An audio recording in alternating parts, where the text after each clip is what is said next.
educare l'empatia nei professionisti sanitari. Perché educare l'empatia?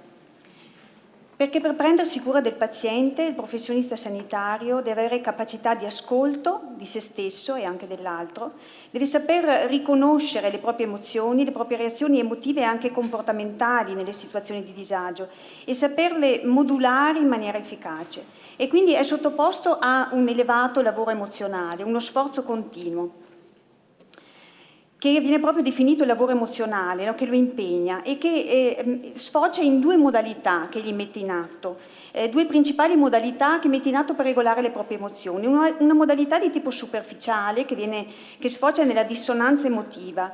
Cosa succede? Cerco di manifestare l'emozione che ritengo più adeguata per una determinata situazione, ma non è l'emozione che io realmente provo e questo a lungo andare provoca stress, provoca esaurimento emotivo, provoca proprio una sensazione di inautenticità.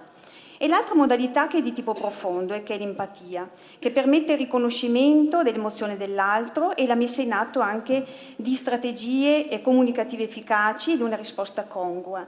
E questa empatia dà al professionista una sensazione di autoefficacia e di soddisfazione e nel paziente la sensazione di essere ascoltato, accolto e compreso.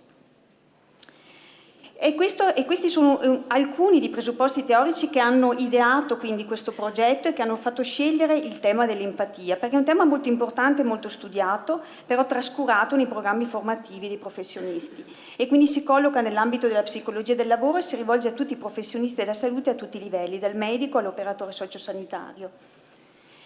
Qual è il nostro obiettivo? Favorire appunto la competenza comunicativa ed empatica, che sarà per il professionista la base per instaurare delle relazioni produttive ed efficaci con i propri colleghi, quindi all'interno dell'equipe del lavoro, e delle relazioni terapeutiche efficaci e positive con il paziente.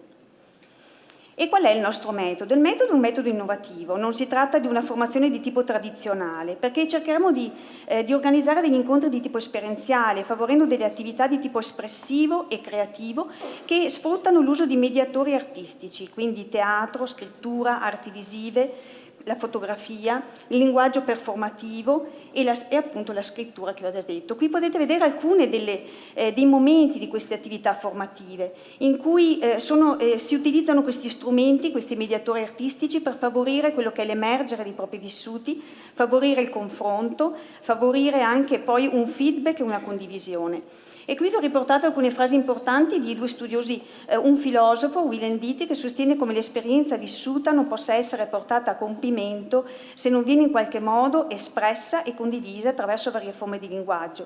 E Viktor Turner sostiene che questo completamento può avvenire attraverso la performance, sia essa rito, cerimonia, oppure appunto teatro o anche poesia.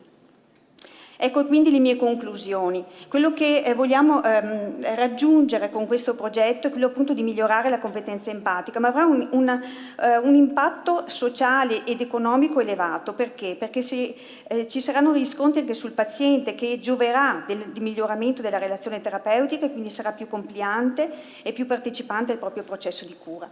E sul professionista perché ridurrà il suo rischio di demotivazione, di burnout, di stress lavoro correlato e quindi migliorerà quella che è la qualità assistenziale in maniera diretta.